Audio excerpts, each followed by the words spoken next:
Neonic Void Productions presents.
Who's Jacob? Who's Jacob? Who's that? Bitch boy. Kaiju ho? You're speaking to the Kaiju Groupie. Hi, welcome to... I was raised in the ways of the Kaiju. I know. That's why I needed my Kaiju expert here. Because if I had to do Godzilla on the fly without knowing as much information as you, because I need a few hours for that, I would have to kill you. And I don't want to kill you because there's a cute little gay boy that has the hots for you, and you are adorable, and I don't want to do that to him. As I font my fan out in the gayest way possible, like a fag. Yeah, so ladies and gentlemen, there's a whole lot of faggotry going on in this session today. So if you've tuned in with your children, be advised. Be advised. Hi, welcome to Spookocalypse. Welcome to Spookocalypse, where we do things all things spooky. Spooky. Take it back. I am one of your hosts, Zio, and today I'm joined with Bunyip, Housekeeper, Matt Chairman, and the guest of honor for the next month for the theme month of the Kaiju Groupie, aka the co-host from the Book Watchers. And if you listen to Book Watchers, you already know my real name. Exactly. No. But if you don't, then you also they also know Zio's real name. Exactly. Real name as well. Yeah.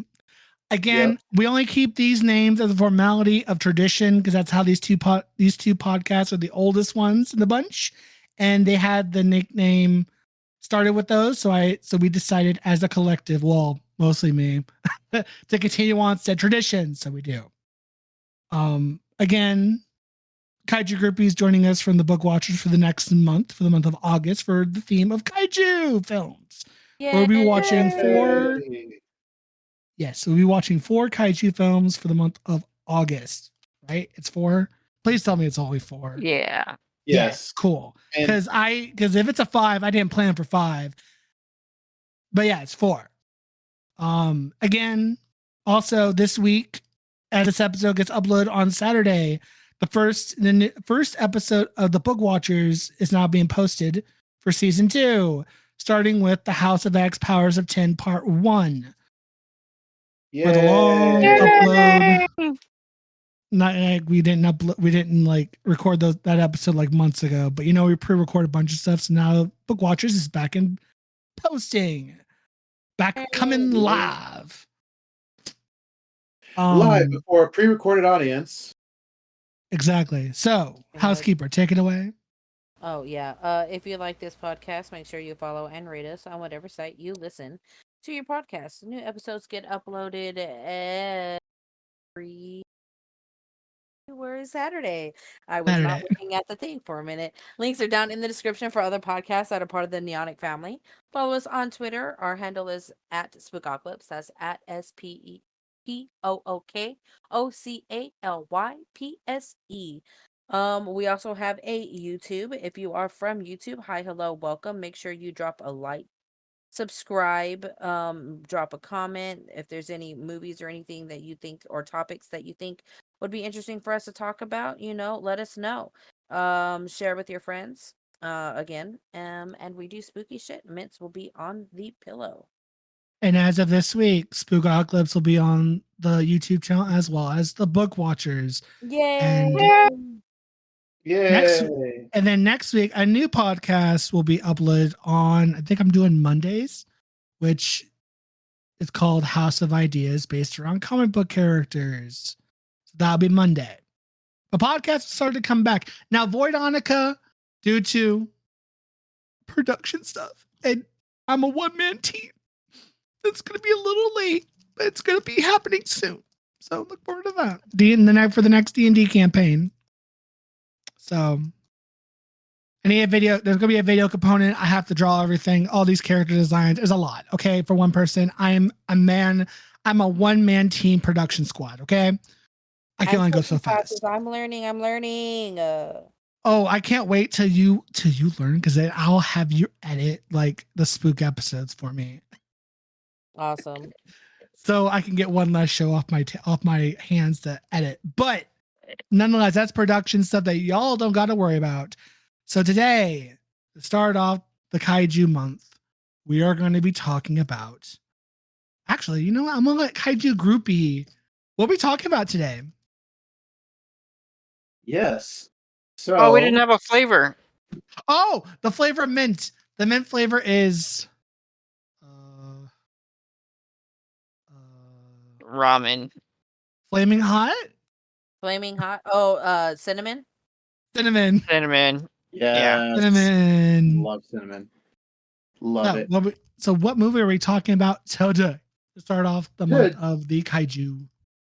Today, we are going to be talking about probably the most recognizable and most popular giant monster / kaiju of all. We're going to be talking about the. What? What? Excuse. What? Nothing? I beg your Excuse pardon. me? I beg your pardon. I heard that name. Devin wishes he was a household name. I beg your pardon. Excuse me. Who's this Devin you speak of, you peasants? I have no idea. No idea. Call me. What's up, that guy? This is the second fat joke in 2 weeks. Y'all gonna get fought. I'm on site. I'm already gonna punch Kaiju Groupie in the face when next time I see him. You want to add to the list, Matt Chairman? Yes. Yes, Yes. we would like that very much. Oh God, I Just hate summon- it here. Just summon Godzilla and we'll just have him step on. We'll have him step on you. No, that's I hate it something that here. we want to happen. What do we? Anyway, I do. recognizable Kaiju, household name. Who is it? Godzilla. Gojira. So, the specific movie we are talking about today is actually the original Godzilla. And for those of you who only jumped on the fan wagon like within the last 10 years, no, Gareth Edwards' 2014 Godzilla is not the original. No, Although you got to go all the way back to 1999 for Yeah, Matthew Godzilla. Broderick. Get out. How dare. What? What do you mean? You don't love the 1999 Godzilla from TriStar? I've said this across 3 different podcasts. Book Watchers, Voidonica, and now here. That Godzilla was so bad, the creators of the real Godzilla, Toho Scope, bought the rights back from TriStar just to put that Godzilla into Godzilla Final Wars so that way the real Godzilla can kill him off in 2 seconds, and it was glorious. Don't hate on Zilla. Hate. Go off, Slander. sis. Go off, King. Slander. Truths. There are Hilarious. no false truths here, just truth. Slay. So anyway, Pop off like Matt Chairman on Velocipaster. Best movie ever, So- by the way. Best movie ever. Okay, but the Yeah. animated Godzilla was pretty great, though. That was great. I'll give you that. I like that one better because he actually had a real atomic breath, not this puff of flame. Yeah. And She. yeah, she. He, Anyway, she, continue. it, them, they. They are Oh, asexual, oh. therefore they are non-binary. Before we continue, What's everyone's before we let Kaiju Groupie pop off on the awesomeness of Godzilla? What's everyone's initial thoughts on viewing the 1954 film? I think it was like a piece of art, to be honest. I was like, man, I haven't watched a movie that like Bef- an old school movie like that actually I felt did a really good job at like production and telling a story. And for the viewers, yes, we are reviewing the original 1954 Godzilla, or Gojira as it was released in Japan. Like Yeah, what's everyone's thought? Fun, yep. Funny how you're like, you just say me instead of yourself. Okay.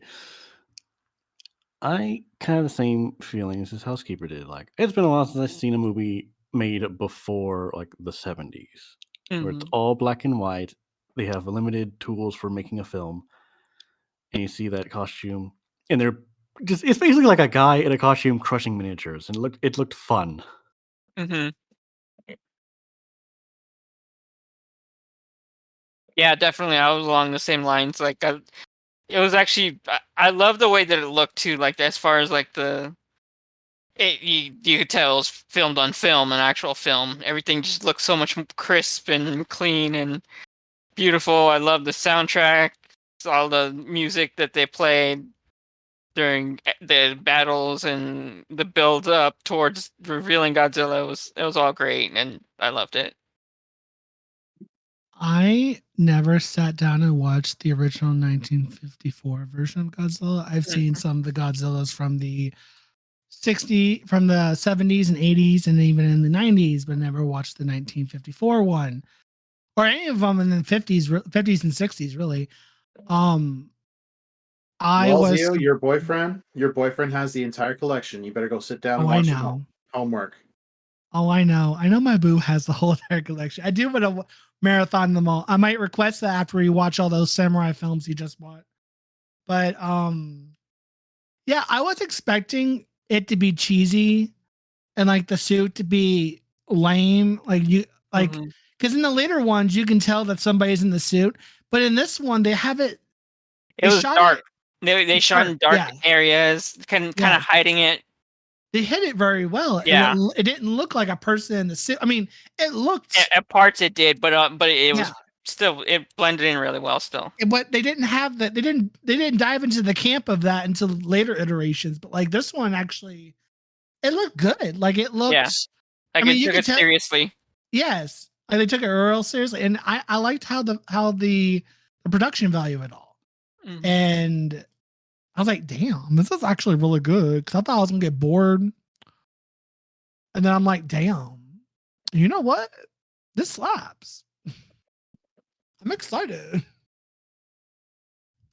So, to go into give a little production history, director, studio, all that before you get into the storyline. Kaiju Groupie. Year got released, blah budget, blah blah blah. If they have that info out there. Oh, there's all kinds of info. So of course hold on, you know what? Let me pull up my notes, because if you want like the specifics, I actually need to look that shit up, because like I know Godzilla, but the movie, I've seen that movie like honestly, I couldn't tell you how many times I've actually seen it. But I will tell you this. So of course, Godzilla, or Gojira was released uh in so it had like two different theatrical release dates. It was released on October 27th, 1954 in Nagoya, before it was released to the greater Japan regions in November 3rd of 1954. So we're actually, what month is it? We just hit August, September, October, November. We are actually 3 months away from the 69th anniversary of this movie's debut. Hit Nice. 69. Nice. Yeah. Yes, Godzilla is now 70 years old.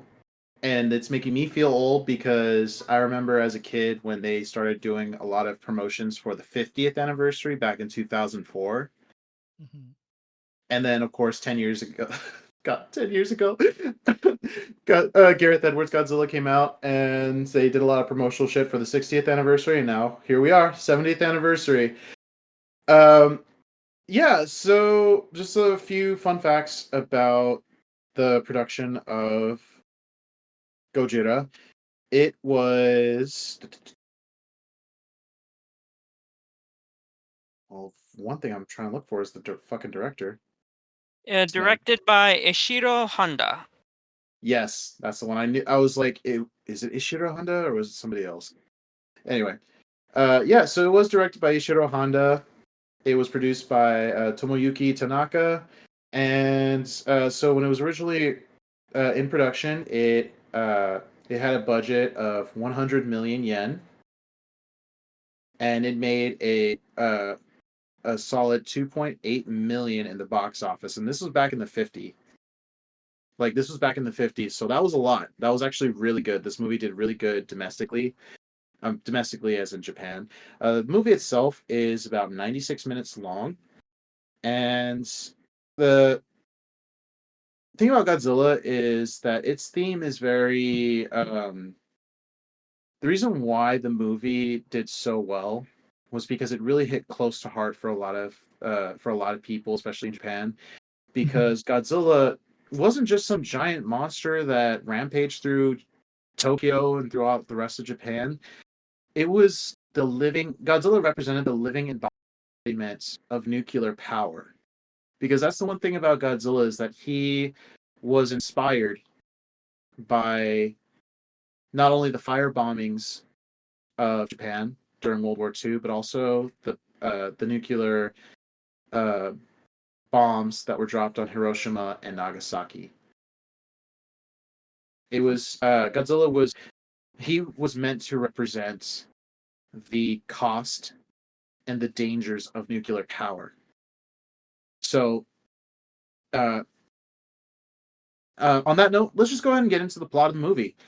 So, the movie starts off like in the middle of the ocean, off the coast of Japan, and a fishing boat gets destroyed. Before it gets destroyed, you see you see the ocean begins to boil and bubble. There's a flash of light, and while we don't see the ship itself get destroyed, it isn't later implied that it has gone missing, and there's so far no survivors found. Japanese Coast Guard begin looking, and as they're looking, more ships begin to disappear, and at one point they do find a single survivor, and this survivor says that their boat was destroyed by some massive creature. So now this gets the attention of the Japanese government. Like, well, wait, hold up. What you mean? What you mean? What do you mean? What do you You mean? talking about Willis? What do you What mean? do you mean? What do you mean? What do you mean? That German words, we love that meme. What are you talking about? What do you mean? Yep. And so all these ships are being destroyed off the coast of a Japanese island called Odo Island. And in fact, the survivor was from one of the ships that came out of Odo Island. And on the island itself, the local fishermen, the ones who at least fish closer to shore, begin noticing that their catches are mysteriously dropping to zero, as in that like they throw their nets and they don't get anything. And if you fish, especially if you go fishing in the sea, you'll probably know that even if you throw a line, it's not always going to be 100% no catch. You'll probably catch something, even if it's not something that you can keep. You'll probably catch something. But these guys are not catching anything. No fish, nothing. So it is believed that the reason why the fish is disappearing is because of a mysterious ancient sea creature known as Gojira, or in English, Godzilla. All right, the island has a superstition about a monstrous deity called Gojira, Well, I'm just gonna refer to him as Godzilla. So we all know who he is. All right. And um, reporters began to arrive on Odo Island to investigate the matter further and to also interview the survivor from the fishing boat. Um, they learned that something in the sea is ruining the fishing, and that very night, the island itself is attacked by Godzilla. Now, this scene was actually it's actually probably one of the most thrilling scenes in the entire movie because you don't see Godzilla yet, but you do see the aftermath. You do see the terror he inflicts on these villagers, at least a few that do manage to catch a glimpse of him. He levels half the island and just takes a stroll all the way across it before going back into the ocean. And so in the aftermath of the destruction, he ends up destroying 17 homes, and he ends up killing 9 people and 20 of the villagers' livestock. Several residents of the island travel to Tokyo to demand disaster relief. The villagers and reporters' evidence describes damage consistent with something large crushing the village. The government sends a team of paleontologists, including a man named Kyohei Yamane, to lead the investigation. And while they in their investigation, one of the first things they discover is a massive footprint, and they have several. I know what it's called, but the word for it left. The radiation detectors. What are those called? Geiger counters. Geiger counters, that's the one. Yes, so they have several Geiger counters, and when they run the sensor over the footprint, it goes off the chart. So they learned that whatever made this is radioactive, and they also find a trilobite. For those of you who don't know, a trilobite is an ancient and once thought extinct species of arthropod. Are they actually still extinct, or did they discover that they're still alive? No idea. Oh, no, they are extinct. Yeah, so they are extinct, but the fact that they found a trilobite in this footprint suggests that whatever came through the village actually came somewhere in the deepest parts of the sea. Because you can only find them in the deep. And while they're investigating the destruction of the island, the village alarm bell begins to be rung. And Yamane and the villagers, they rush to see the monster itself. And so this is the first time we actually see a full profile of Godzilla, at least his face, and upper body. And Godzilla in appearance is something like a dinosaur. He stands on 2 legs. He has a long tail, 2 arms, kind of reptilian-like face, or if you follow the belief that dinosaurs are actually precursors to birds and bird-like, whatever.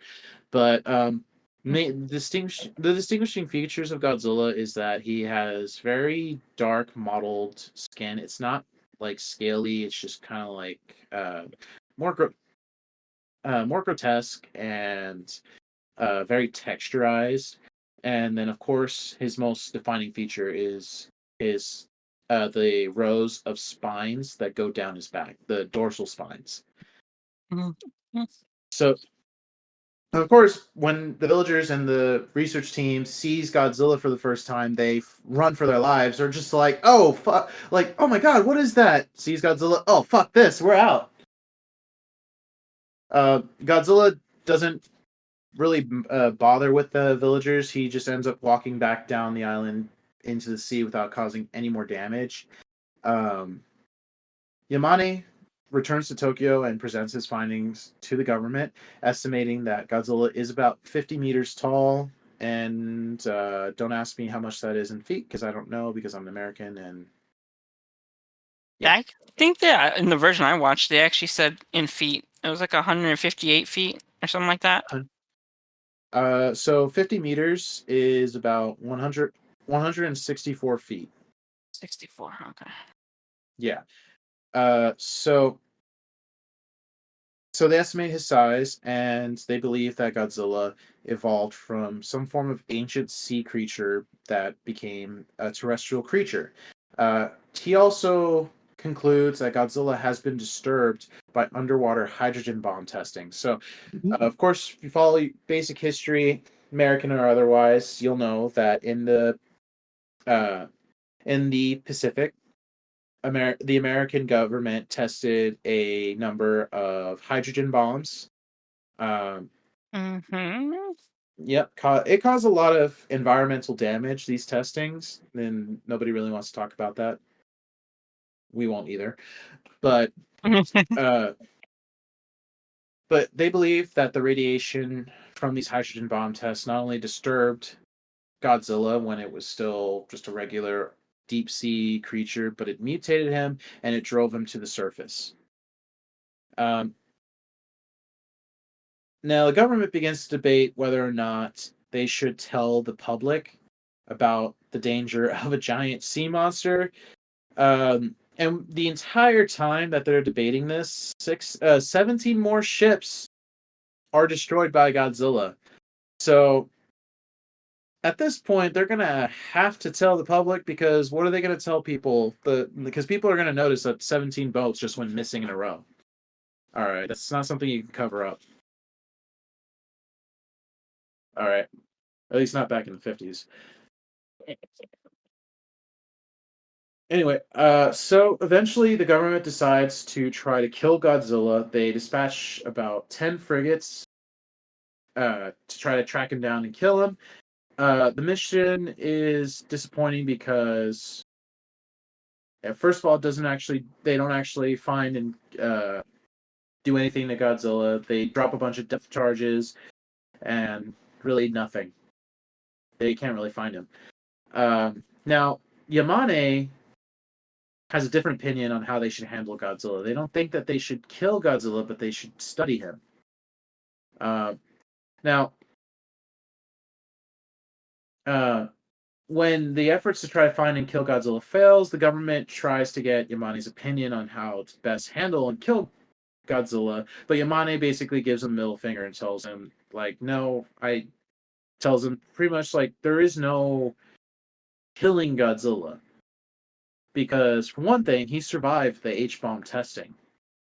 And because of that, definitely he is definitely I love the line he used too. It was very poetic. It was like he was baptized in the fires of the H-bomb testing or something like that. Right, exactly. And I mean, if a living creature can survive a hydrogen bomb, which was what, like 100 times more powerful than the regular Dynamite. plutonium based, yeah. Yeah. Well, not dynamite, but like the actual, like the bombs that we dropped on Hiroshima and Nagasaki. Yeah. Yeah. So there's not really going to be any real way to be able to kill him. Okay, let's see. More exposition.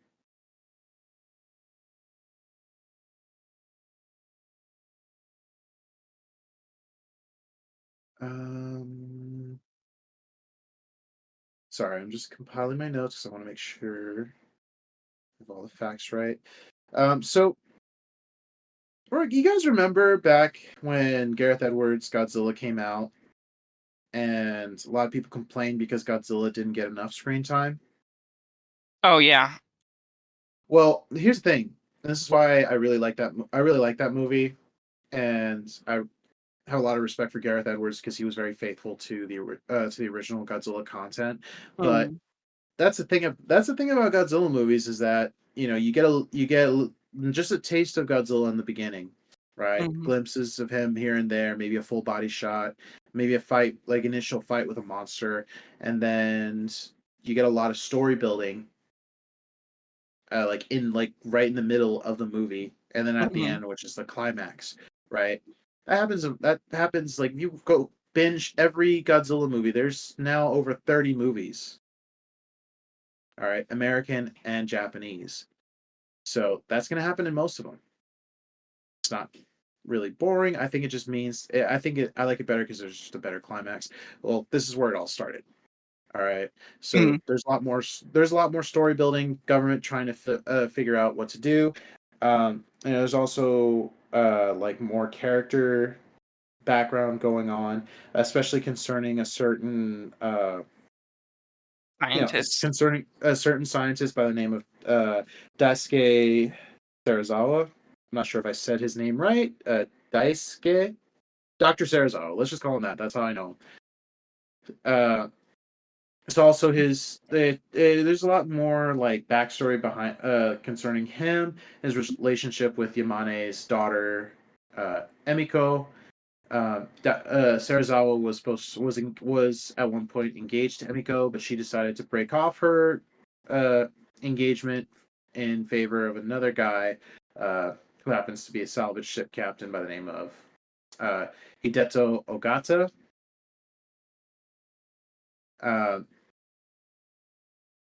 Now, part of like the backstory that goes on between these three, there's a lot of mystery concerning Sarazawa, especially concerning his work and what he's studying. Mm-hmm. Now, Siri, did I fucking ask you? You series Ala. You say, I swear to. yeah, that's probably what it's hearing. Yep. Yeah, she pops up like that anytime she hears her name or what she thinks is her name. Future Devin, edit that part out, por favor. And yeah, so now I'm trying to like. I like to watch it in the original Japanese, mainly because like there's a lot more information and just subtext that goes into the story than in the English version. At least that's my opinion. And so like but sometimes I kind of get a little blurry because there'll be some scenes go faster and I can't read the subtitles fast enough. But it's originally implied that Sarazawa is working on some form of alternative energy source. And he doesn't really talk much about his research.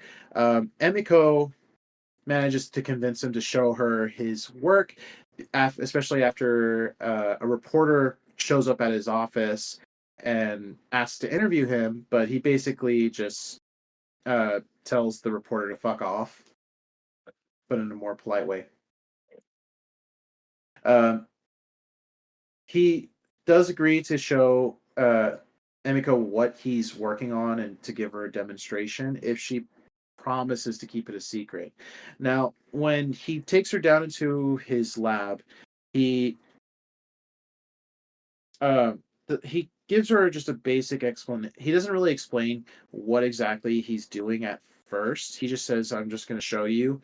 And he has several fish tanks set up in his office, and he takes a little bead, it looks like a metallic bead, and drops it into one of the fish tanks. Mm-hmm. And this part, we don't actually see what happens to the fish inside the fish tank. All we see is the camera just like focused on Emiko and Sarazawa, and they're both looking at the tank, and then suddenly Emiko just like screams like fate like hand like just like dramatic like Yep. covering her face with her hands and looking away, just horrified by what she sees. After that, we see Sarazawa escorting Emiko from his office and reiterates that she can't tell anybody what she saw. And like for the next few scenes, you could tell she's very like downcast, and she's still really shocked by what she saw. After she leaves, Godzilla does surface in Tokyo Bay and attacks Shinagawa. After attacking a passing plane, we get that iconic scene where Godzilla like has a passenger cart in his mouth and he throws it. He does this initial attack was just a very short like little stroll, and then he just went back into the ocean. the government at this point is forced to consult other experts on different ways to deal with Godzilla. They even reach out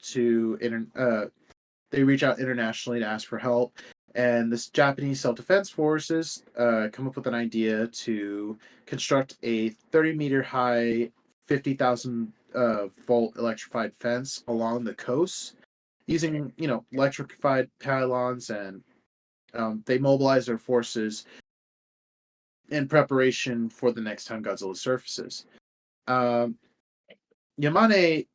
is like we start when it goes back to Yamane, we see that he's getting very depressed and very crestfallen because he really wants to study Godzilla. He doesn't think that they should kill Godzilla.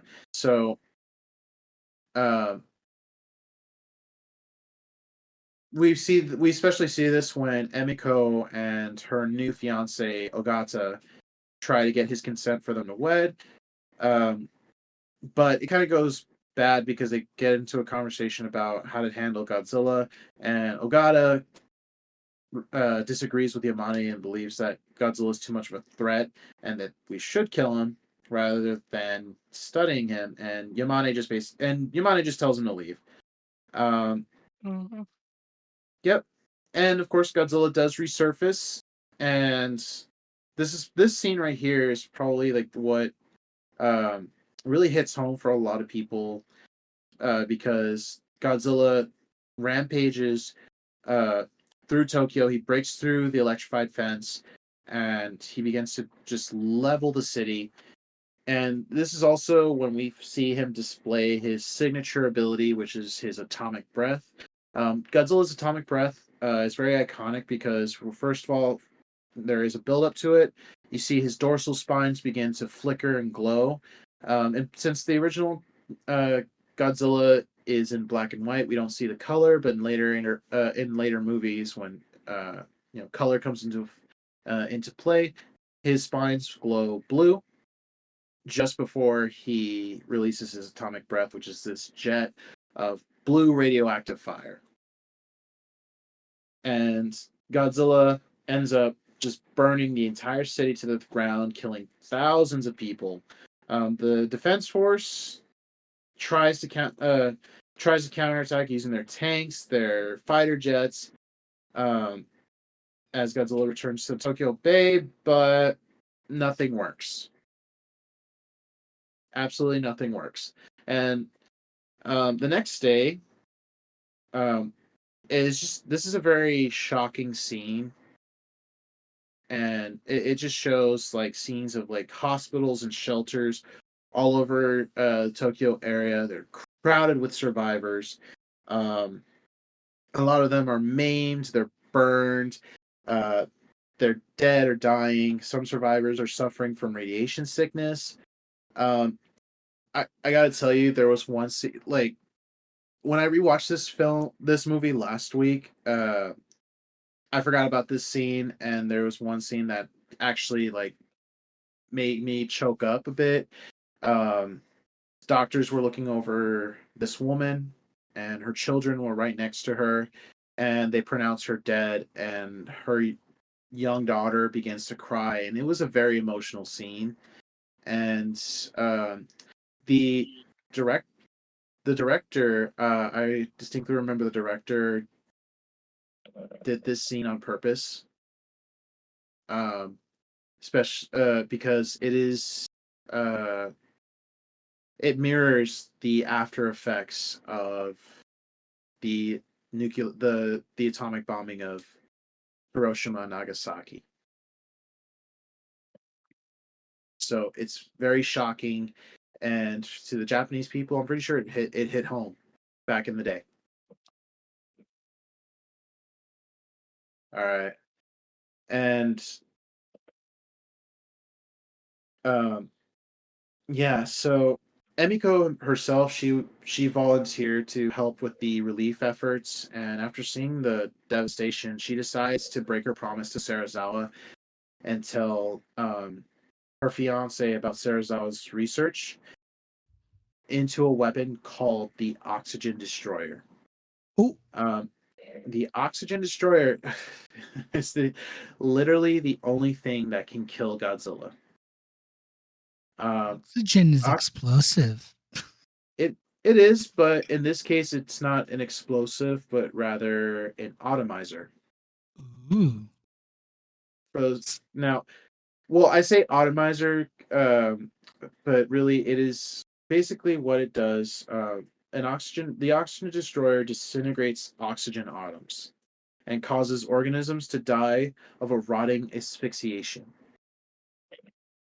So when when she tells Ogato about the oxygen destroyer, this is where it goes to a flashback from back to the scene of when Sarazawa gave her that demonstration, and this is where we see what actually happens in the fish tank after he dropped that little bead into it. That bead had what was called oxygen particles that once they were released into the water, they began to completely break down oxygen atoms, and any living creature inside the tank began to disintegrate and rot and deteriorate, and all that was left was bones. Like that's all that was left. So they go back to Sarazawa and they convince him to use the oxygen destroyer.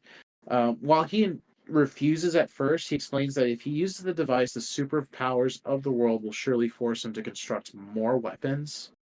So basically, they will have another nuclear crisis, but instead of an atom bomb or a hydrogen bomb, it'll be an oxygen destroyer bomb. So you can imagine how bad that would be. Huh? How are you pronouncing Adam? Adam? Because I keep on hearing autumn, like autumn. Adam, autumn, tomato. Just saying. Oh, okay. Sorry, when I say like when it comes to like the nuclear bombs, I tend to say autumn bomb. But like when it comes to like just the singular atom, I'll just say atom. Okay. I don't English well, even though I have a college degree. And Granted, English it's is a primary language. yeah. So anyway, moving on from my educational failures. Oh my god. Sarazawa finally agrees to use the oxygen destroyer. But he ends up burning all of his notes on his research into the oxygen destroyer. And it's very emotional because Emiko believes that there's a lot of great potential for the oxygen destroyer because there is a practical use for it. I forgot exactly what it was. His original intention was for oxygen destroyers. I think maybe it was supposed to break down maybe like a way to break down nuclear waste or something like that, or act as some sort of anti-catalyst. I'll have to do my research about it later, but for now, Sarazawa builds a bigger oxygen destroyer, and working with the military, a ship takes them out to into Tokyo Bay, where Godzilla was in. That's where he retreated to. After donning some deep sea diving suits, which back since this is the 50s, this was those big old iron clunky suits with a hose that connects to an air source instead of being like an end of, you know what I'm talking about. Mm-hmm. The submarine suits. And after getting into their suits, Ogata and Sarazawa go down into the ocean floor. They find Godzilla. They plant the bomb right as close to him as possible.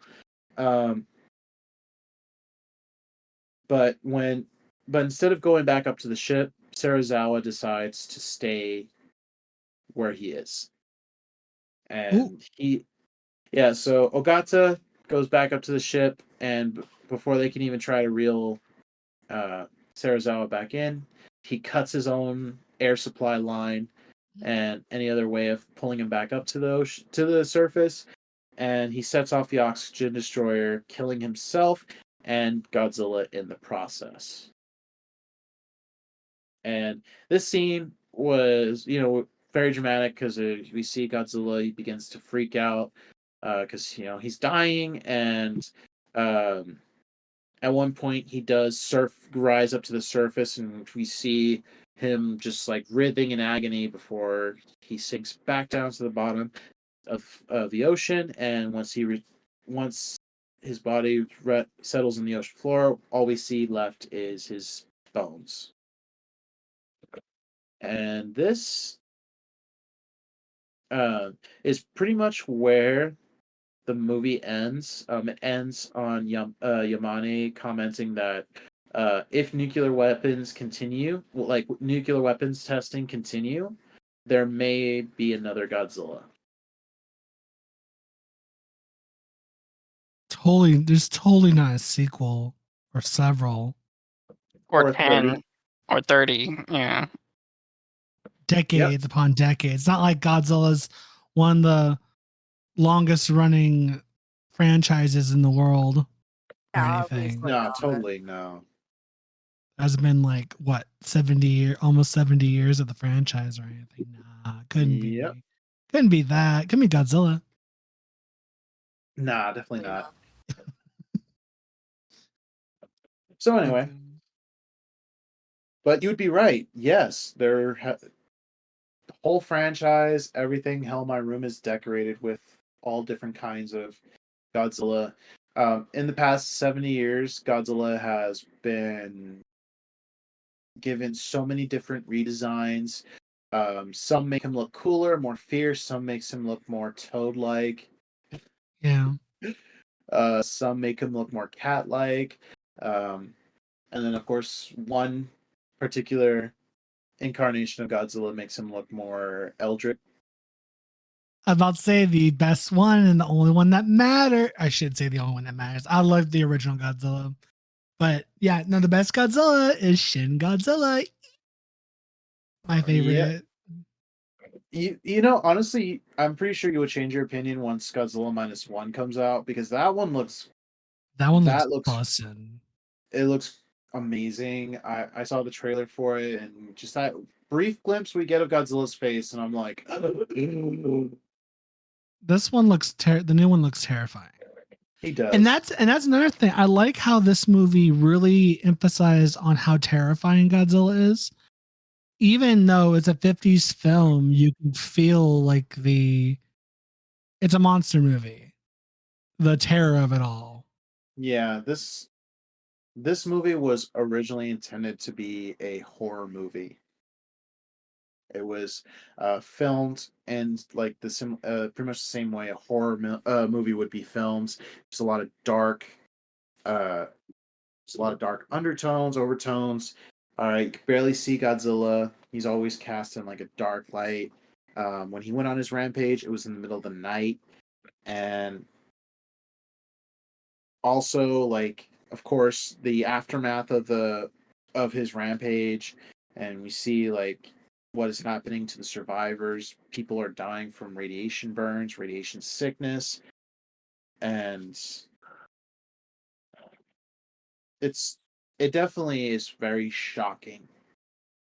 All right, which honestly, if you're not shocked, like not just like, oh, scared, oh, I'm terrified, like shocked by what you see, like just the sheer brutality and the like how monstrous Godzilla was.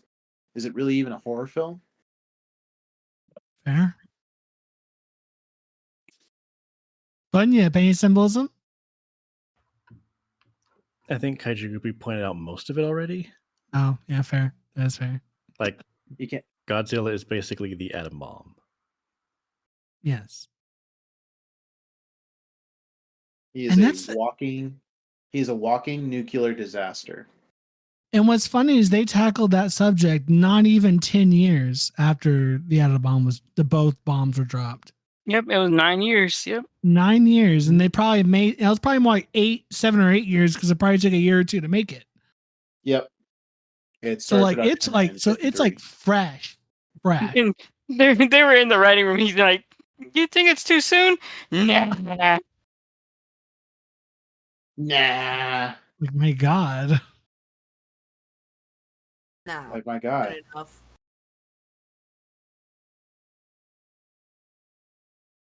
Yeah. Um, some comments about the movie and its release in America. So when it finally was released in America, um, they wanted to like make it more relatable, something that the American public would like better. So there's actually two versions of this movie. There's the original Japanese version, which I encouraged Mhm. everyone to watch, Mhm.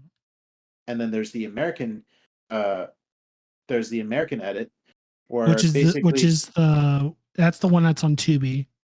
yep, the inferior version. I so uh as a child, when I first watched this movie, I didn't really like it. It wasn't my favorite, even though it was the original one. I didn't give it much love, but that was because the only version I had access to at the time was the American edit. So the American edit had they had cut out a lot of different scenes from the Japanese version, and they edited in several scenes with an American reporter who was traveling to Japan to, yeah, I don't even remember the full like premise of like his, I don't remember what his role was. He just basically provided commentary. One point when Godzilla was going through Tokyo and just like destroying everything, he was in a building in far distance and he was just walking. He was just like narrating into like a recorder, and yeah, I didn't think that it was like I didn't really think that there was a difference. I thought that was how it was originally done. But then as I got older and my obsession grew, I learned that, oh, there's a Japanese version, Yeah. the original. And I watched it and I'm like, oh my God, I love this so much better. It makes so much more sense. And it's the same with a lot of the sequels that came after that, especially from what is called the Showa series. Now, the Showa series is the uh, series of movies that come after Godzilla. This takes place in the 50s, the 60s, and the 70s. Um, that period is called the Showa series. Um, this is in this series it introduced pretty much all the iconic monsters Godzilla's ever fought, like Mothra, Rodan, King Ghidorah, Mecha Godzilla. There's a bunch of other monsters that weren't as popular as those three that I just those Godzilla, Rodan, Mothra, King Ghidorah. Four monsters. Sorry, four. Not like there's a bunch of other monsters that weren't as popular, but those four that I just mentioned, they were so popular that they've appeared in the other series following it. So like after Showa, there's the Heisei series, which is the series from the 80s and 90s, which is my honestly that's my favorite. Uh, because I just loved how much like that version of Godzilla was just much more powerful and much more devastating. He was bigger too. And then after that one, with a little footnote that is the Matthew Broderick's Godzilla, uh, we get the Millennium series, which was kicked off with Godzilla 2000, and it ended with Godzilla Final Wars, which was just an all-out monster mash. When I found out that movie was coming out, I swooned. 10-year-old me just like, uh. Oh my God. Well, Bro. actually, when I found out it was coming out, it was like 2003, like late 2003, so I was 9. I was just a wee boy. And uh and it didn't actually get released in America until 2005. So I had to wait a whole another year before I actually got to see it, and uh, I was so sad because when Godzilla Final Wars came out, I seriously thought that was it. Toho Scope uh released a public statement that this is going to be it, at least for a while. They didn't really say if they were to come back and do it again, make more. But I later learned that they were actually in talks at the time with an American studio about selling the rights to Godzilla to them, at least temporarily, so that way Hollywood can try and make an attempt at another Godzilla movie. This time, though, Toscope made a lot more set down more conditions, because when TriStar originally produced their version of Godzilla, all Toscope told them was just make sure it's recognizably Godzilla. You know, giant dinosaur-like monster, dorsal spines, atomic breath, rampages, that kind of shit. They weren't very specific, and they didn't set clear guidelines on how Godzilla needs to be represented. And then we got that dumpster fire of a movie. It really wasn't that bad, but okay. Heresy. We'll review that movie at some point in the future, I'm sure. Heresy. So anyway, moving on from the slander. It was later announced that Legendary Pictures would be producing their own version of Godzilla, and it was going to be directed by upcoming director Gareth Edwards. They chose Gareth Edwards specifically because he had actually gotten recognition for another movie that he directed called Monsters. It was done so well, it did so well that they decided to oh, you know what, he has some experience making a movie about giant monsters, so we'll give him Godzilla. All right, just to see where it goes. All right.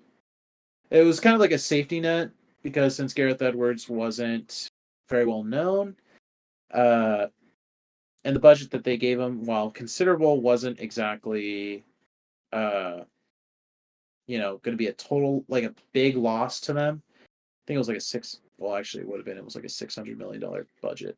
No, the first Godzilla 2014 was 160 mil. Oh, that's right. It made 529 mil. That's what I was getting that number from. I was like, wait, what was that number? It made almost six times what was worth cost to make it. Yeah, so Legendary Pictures made money from that movie. It was so popular. They made bank. It was so popular that they were like, holy shit, we gotta make more. More, goddammit. And yeah, and that led up to the next two movies. They just this kickstarted their entire MonsterVerse. Legendary Pictures, when they made their original deal with Toho, they had already landed the rights not only to Godzilla but to King Ghidorah, Rodan, Mothra, and I'm not sure if Mechagodzilla was a part of the original deal, but they got him too. As we found out. Yeah. As we found out from the Godzilla vs. Kong, they got him too. And they made my personal favorite, Godzilla King of the Monsters, the third installment of their MonsterVerse. Wait, did King Kong come after? Come out? So it was Godzilla 2014, Godzilla King of the Monsters 2019, and then Kong. And then Godzilla Kong versus Skull Kong. Island. Okay. I'm talking about Kong Skull Island, because that's also part of it. Kong Skull Island, that was, and I think that was after Godzilla.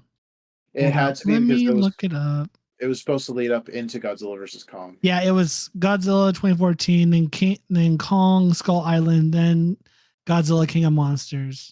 Yeah, so It was the second film. in the Wait, series. Kong Skull Island was the second? Or Yes. Kong Okay, yeah. Skull Island was after the original Godzilla. Yep. So, it's all thanks to Gareth Edwards' Godzilla because it Mhm. did so well. We have the MonsterVerse that we have today, and I absolutely love it. We're actually going to be getting a sequel to Godzilla vs. Kong. It's supposed to come out next year, but with the We'll writer's strike, see. god damn it, it's probably Right going to now, get pushed back. it's still slated for March 15th, 2024. Wait, what was What? that? That's not a goddamn it. Well, As I'm much saying as god we're damn it looking because forward to I have to March, wait, but I stand in it's worth it. solidarity with the Huh? It's worth the wait. It is worth the wait, but god damn it, you have to make me wait. But as of right now, it has not been pushed back yet. Yep. But there are also two other things that are also in the MonsterVerse that you could watch in the meantime. There's an animated series called Skull Island on Netflix that's already released. That's in the MonsterVerse. It's all right. And then there's also Godzilla and the Titans, which is being made for Apple TV, which is being filmed currently. Or it might have been put on hold, but it was filming currently. Yep. Am I going to pay for Apple TV just to watch that show? If it's good, I might. Maybe. If it's good, I might, and then we can just binge it. Yeah. Binge it, and then maybe later if they release it on DVD or digital Mhm. download, I may buy it. But that's all the MonsterVerse stuff. The only other Godzilla stuff that they done is the Shin Godzilla, the new Godzilla -1, then of course the whatchamacallit, the Planet Godzilla Godzilla Earth. Godzilla Oh, Planet of the Monsters, the Godzilla there's Earth series, yeah. yeah, so the Godzilla Earth trilogy, and then of course Godzilla Singular Point. That animated series on Netflix has very mixed reviews. Yeah, it was weird. It was weird. I liked it, but it was weird. I liked it because I'm recognizing all the different monsters, Rodan and Geras, and then of course you got the hybrid monsters, like the hybrid of Megalon and Kamacuras. I think Gigan was thrown in there. I still need to watch that. Just watch it. It's hard to follow along with it, Yeah. but it it was enjoyable. Also, the next kaiju project getting released, it's not Godzilla, but it's another kaiju. Gamera Rebirth is coming out September 7th on Netflix. Yep, and that's another thing I want to comment on is that Godzilla inspired Yes.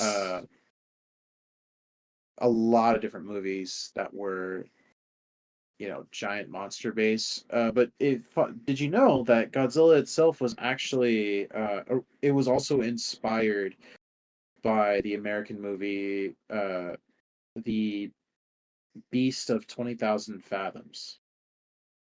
Oh, Hold on. I did not know that. Hold on, is that their actual name? Yeah, The Beast of 20,000 Fathoms. That movie came out in 1953, and that movie actually is believed to have inspired a bunch of other movies, Godzilla included, as well as another movie called Gorgo and I believe it was Yongri the Deep. Mhm. Hold on, it was Gorgo and it's not important because that's not what we're talking about today, but do your research. I'm sure you'll find what movies it was that were also inspired by it. I wish I could say Godzilla was the very first kaiju movie, but that title actually goes to King Kong, the 1933 version, the very first version. That's right. Yeah. Yeah, Hollywood's. But then again, it kind of loses that status too because it's considered a lost film. So mean, I could have swore I saw it when I was a kid, but apparently it's a lost film, which I think means that there is no surviving copies of it. it's on Max. King Kong, the original? Mm-hmm, Yeah. 1933. It's on Max. Then why is it called a lost film? Is it? I mean, first film come. No, I don't think Hold on. so. A lost film is a feature or short film that no longer exists in any studio archive, private collection, or public archive. And yet, you said it's on Max? Come on. Yeah. Yeah, it's also in the Library of Congress it got put in the Library of Congress back in 91 for its cultural significance. And it's in the National Film Registry. Yeah, it's. Then why do they call it a lost film? Unless there's like a cut of it or something. I don't know. That's lost. Maybe. But No, I was just nah. when I was doing my research for Godzilla, like I stumbled across like the inspirations for Godzilla and enlisted Beast of 20,000 Fathoms, which also led to like original monsters, and that of course King Kong was the oldest and basically the first giant monster film. And as I was doing more research on that, I kind of just fell down that rabbit hole, and it said King Kong is considered a lost film, and I'm like, the fuck it is. Unless like it's talking about the original edit of it. There's a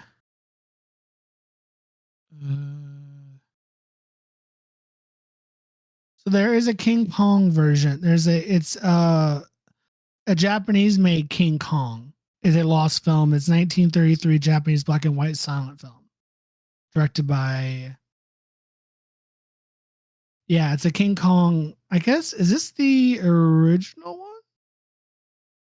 Oh no, it uses the American King Kong as a backdrop to the story.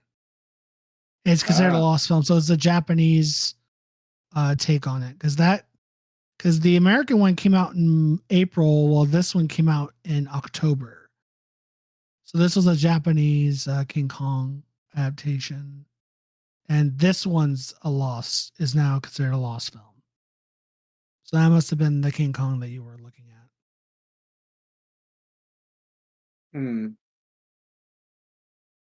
Or at least that's why I Googled it. King Kong lost film? And that's the one that came up was the Japanese, the Wasai Kingu Kongu. Well, I wouldn't be surprised.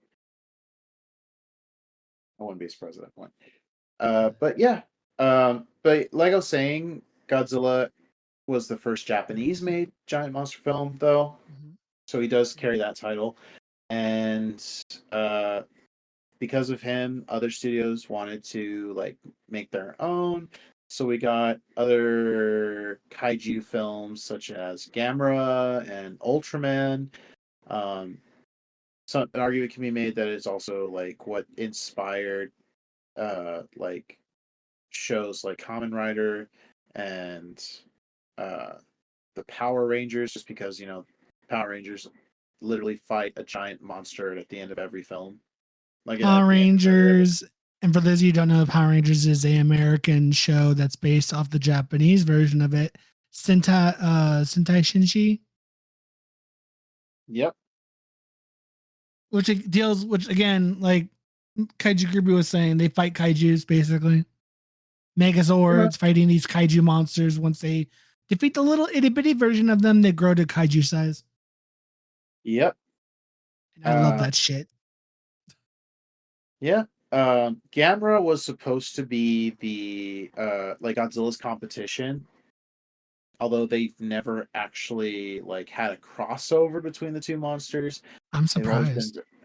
Yeah, but I think it's due to the fact that Gamera is not as well known, and also he's not as popular.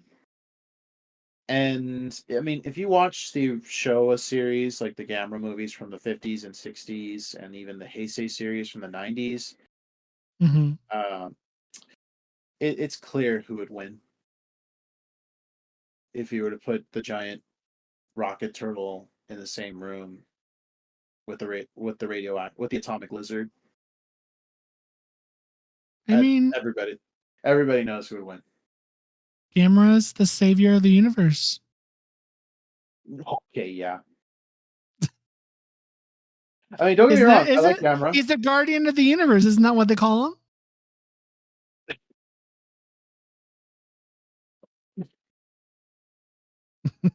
Evan, I have homework for you. Go watch the original. Go watch the Heisei series, and you'll know what I mean. Zio, go. You have homework.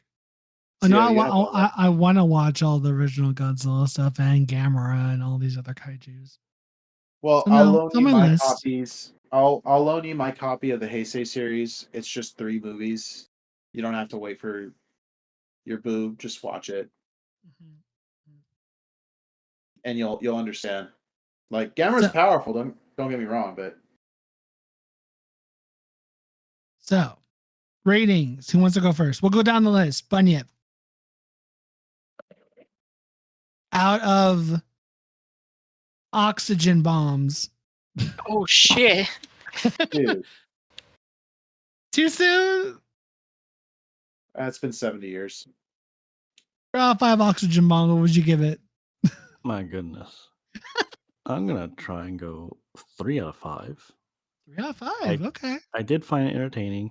And I was trying to get caught up in like the plot of like here's what our normal lives are like before a mysterious force is causing our boats to go missing. Mm-hmm. And then it took like 19 minutes for Godzilla to show up and start wrecking shit. Mm-hmm. But then like between that, it's trying to give off more plot. But I kept losing interest until they got to explaining what the oxygen destroyer is. Mm-hmm. I was like, oh, they've actually developed a weapon that might work. But Doctor is scared to use it because he's like, he doesn't want to go and falling into the wrong hands. So he's like, I've destroyed the plans and I'm going to use this bomb and I'm going to die using it so that no one else can abuse its power. Mm-hmm. And I did, especially like the costume. And it just looked fun, like just seeing this guy step on these miniature trains and crushing Right. them on his bouncy toes. So I think it was an enjoyable movie. I just had a hard time paying attention to some parts. 3 out of 5. Keep track of that house. Keep it 3 out of 5. Put it 3 down. out of 5 oxygen destroyers. So my go. I enjoyed this film quite a bit more than I thought I was. But then again, well, I'm not surprised. I liked it. I love Godzilla. So this is not my favorite Godzilla movie of all time. We will get to that in a couple weeks. I like the whole, not the storyline that he died in the oxygen bomb. So I'm like, wow, they really referenced that in the 2014 version. Did They kind of did. They did the same thing. The doctor stayed in there when he set off the right? Yes. In Gareth Edwards? I thought they Yes. talked about you trying the hydrogen bomb on him. No, so, like- was it that one or was it the King of Monsters? It was the King of the Monsters. probably. That's right, because they wanted to use that bomb to charge him. Yeah. No, To go so against Ghidorah. let's rewind. So they don't mention the oxygen destroyer in Gareth Edwards. In fact the plot, what started out was like the reason why the military was testing all the hydrogen bombs in the Pacific was not because they were tests, but they were actual, like they were trying to kill Godzilla, Yeah. but they failed. In King of the Monsters, they do actually use an oxygen destroyer bomb to try to kill both Godzilla and King Ghidorah. And it didn't even phase King Ghidorah, and it severely weakened Godzilla. But then they used an atomic bomb to give Godzilla a boost. Yeah, and the guy died doing that from the radiation that Godzilla was giving off. So I'm like, No, he okay. died from the point. No, he died because of the point blank nuke. Nah, I'm sure he would have survived that. Oh yeah, okay. No, because he died. He was going to die anyway because he was going blind being that close to Godzilla before the nuke went off. Well, the radiation from Godzilla wasn't what was killing him. It was the fact that Godzilla was sitting in an ancient nuclear reactor. Because they found Either way, he was dying of radiation for the bomb went off. Yeah. And watching this movie, I thought, oh, did they choose to do that? And one of the legendary ones to reference that because it kind of is very similar in the idea of like a doctor sacrifices himself to either instead of destroying Godzilla to charge him up. Instead, the reverse. But still, I'm like, that's cool. They did a pull there. If they realized they had a pull there or not, I know it's the kind of the mirroring of it all. Movie's well made. The suit didn't look as cheesy as some of the other iterations.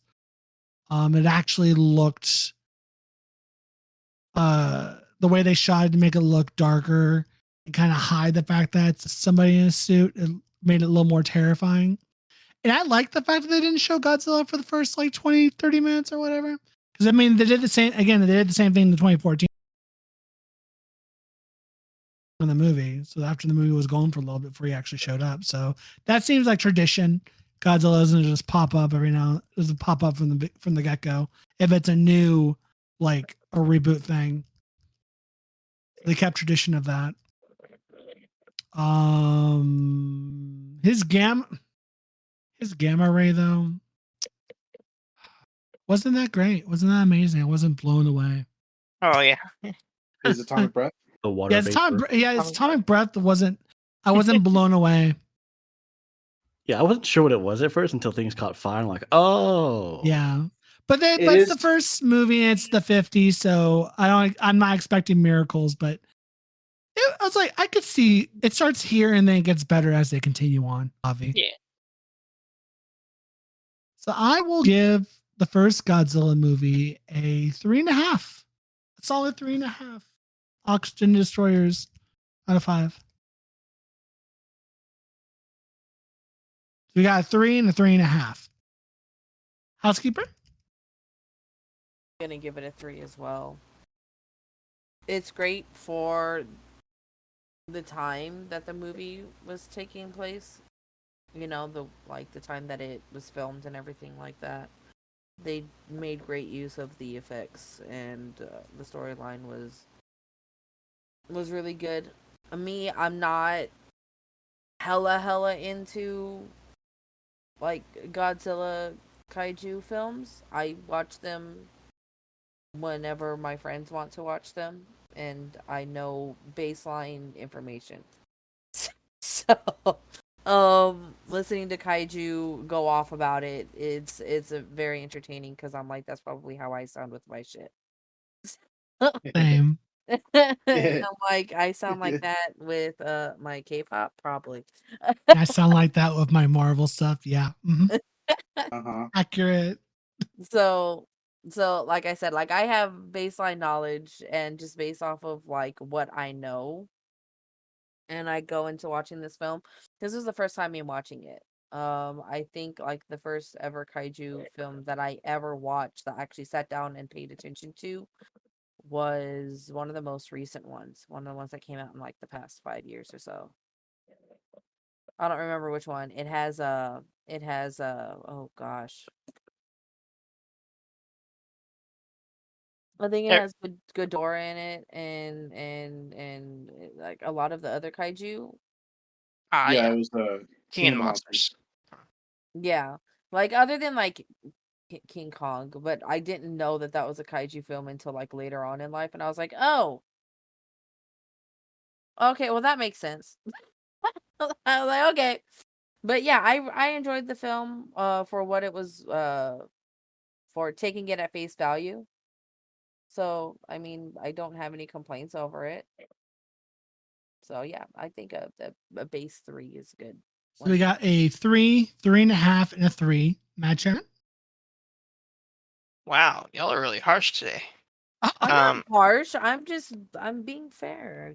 I really enjoyed this movie. I love the perspective it took. because a lot of the Godzilla movies nowadays, they're more focused on the fight than they are Godzilla. This Mhm. one, it was solely fixed on Godzilla. That's all you had to worry about. No extra monsters or anything else. And you got to see kind of like the impact he has on kind of like more than just like one area or one city, a couple towns here and there. It was like the entire Japan. Like it was a kind of a very the way they shot it. There wasn't really a main character, but just more of a watching everyone's kind of like reactions and how they dealt with how they're gonna deal with Godzilla. So I really enjoyed that kind of different storytelling aspect of it. Uh, and yeah, I was going in expecting it to be really cheesy because I kind of had a picture of it in my head already.